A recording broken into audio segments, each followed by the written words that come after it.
Hey there, today I'm going to be telling you guys all about natural disasters. So, first of all, what are natural disasters? Well, natural disasters are changes which are so great it might cause damage to the shape of the land or to the lives of others.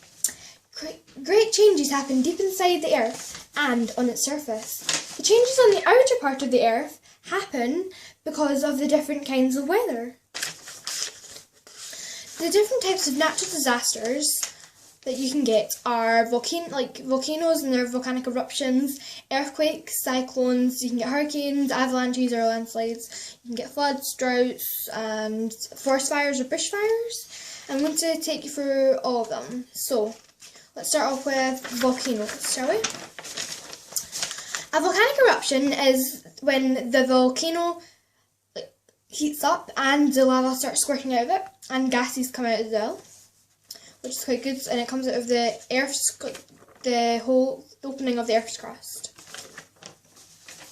as seen here. Earthquakes. An earthquake is a violent shaking of the ground. Sometimes this is so strong that the ground splits apart. When parts of the earth, called plates, move against each other, giant shock waves move towards the surface of the earth, causing earthquakes. This is breaking news. Sorry to interrupt your normal TV programmes at the moment, however, the volcano called Arthur's Seat that we originally thought was extinct has just erupted. Everybody in the houses nearby has been screaming, has been running for their lives. The ash and the lava from the volcano is everywhere. The Parliament is now not there. Sorry for interrupting your channels. If you want to know anything more about this story, then I suggest that you go on our website, which is here.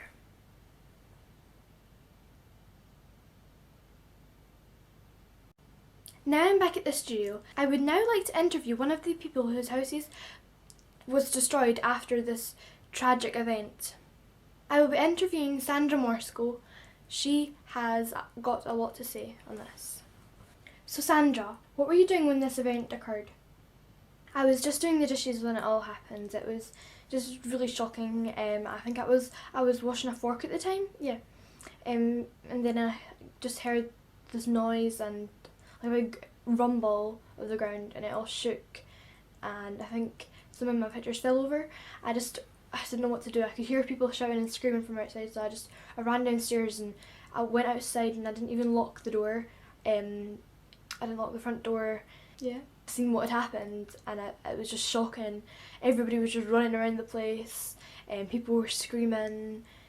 I didn't know what to do. I didn't know whether, I knew that I shouldn't go back inside, but I didn't know whether I should get in the car until I got around the corner whilst I was running, and I seen that all the traffic had stopped, so I was glad that I didn't take it.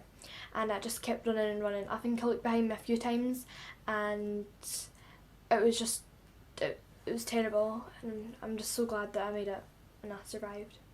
And do you have any more family members, any pets? Well, no, I don't have any family, and I do have family, but I don't live with anyone, and I don't have any pets. Did you leave anything in your house that you wish that you went back for? I didn't bring anything with me. I didn't take any of my photos that I'd fallen. I didn't take any photo albums. I didn't take anything. I didn't even take my phone. But yeah, I do feel bad that I didn't take anything. I wish I did. I wish I took my ID, my credit cards, but I just didn't know. I know what it was. Even if I had looked out my window, because my window is at the other side, so I couldn't see it, and it was just all happened so fast. Can you imagine all those houses that got destroyed during this? All these people left out on the streets. It's terrible. Thank you. If you believe that you're ever going to be in danger, if it says it on the news, if it says it on a website, if you just get the feeling in your gut, then I suggest that you pack a bag. I think that you should definitely bring 5 things that you need to remember. Is a bag to put all this in, a jacket with a fleece maybe, something to keep you warm and it's waterproof. The third thing could be is water. You need water, lots of it. The fourth thing, that is going to be food, maybe some cans, beans, things like that. And the fifth one, which you should definitely guess because it's easy, you should definitely bring a first aid kit, because yeah, if you hurt yourself and you've not got one, then wow, is it gonna hurt. If you want to learn any more of this, please check out the BBC websites listed here.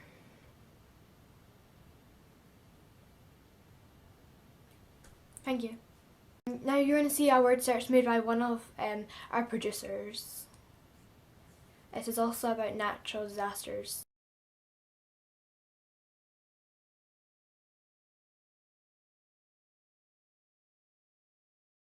We have another person here who would like to be interviewed by us.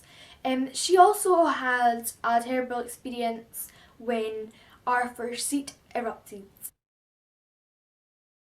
Oh my gosh, is this live? Yes. Oh my gosh. Okay. So, I was 2 and I was on a trip to the Parliament with the rest of my year group. Got to walk everywhere around the Parliament. It was really exciting and you got to learn lots about politics. However, just afterwards we were just exiting the building and we started to sit on the grassy hill, and then we sat on the slabs, and I think I was in the middle between my friends. So we were just facing our first seat at the time, and we heard a big massive rumble of the ground, and then all I can remember is I was putting my hands on my ears, and then I bent down and I put my legs in between my heads, and then we were just panicking. And one of the boys in my class started crying, and everybody started making fun of him until the volcano actually started to erupt. Just the lava was coming from every direction from the actual opening of the Earth's crust, and it was just so scary. I didn't know what to do, they didn't know what to do, the teacher was just panicking. I'm just so glad that I'm alive. A few of my classmates died, and it was really terrible, and it's her funeral tomorrow, and I don't know how to cope. It's just not fair. It's just not fair. I mean, I tried to save them. I told them to duck down, I told them to run, I told them to get behind the Parliament, the actual building of it, the boat thing debate, and it didn't work, and it was just horrible, and I tried I tried everything I could, and it just didn't work, and I was just so scared. Until a news reporter came over to me, and because they just rushed in, it was thousands of ambulances and fire engines, they didn't manage to get into an ambulance or anything because I told them to duck down, and I feel really responsible for their death because they got hit by the lava that came out. This is really hard to talk about, and it killed them. I dodged out the way. It was just horrible. The news reporter spoke to me and they tried to film it and get an interview. I just told them no. I shouted at them and told them no, that they can't do this. My friends aren't even with us anymore, and they wanted to film it, which is just disgusting and such a disgrace of the earth. And what people have become, that they want to film somebody dying, is just not right. Yes, I see. I know what you mean, yeah. It's terrible. It's just horrible that, yeah, that actually could happen. But I told them that I need to get out of here. My mum and my sister, they're all waiting back at the house. They're probably scared to death on the news, and I didn't have my phone with me that day, and it was just so horrible. I didn't know what to do at all, except when the newsman said, right, okay, hop in the van and I'll take you there. Now that was the only time that I went away with strangers. I would never do that, and I would never do it again, but he did take me to the school, and I got dropped off there. All the pupils were told to go back home, and my mum came and picked me up, thankfully, and that was the end of it. However, I say it was the end of it, that was the end of me surviving, unlike my friends that didn't. I just think that if any of this ever happens to you, or you're in a similar situation, just think about your family and how lucky you are to be alive right now, because some people aren't. The volcanic eruption really did affect everyone that has seen it, I'm sure, because they have to think about all the people that went through that, and they're probably just sitting there feeling terrible. But yes, thank you for coming in. Yeah, well, thanks for having me. And we all hope that you can manage living through the rest of your life after what happened. Thank you, Sophie Kerr reporting live for BBC News.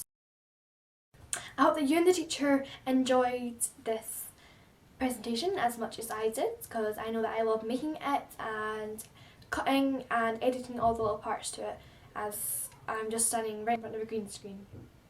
But yes, thank you for staying and not fall asleep.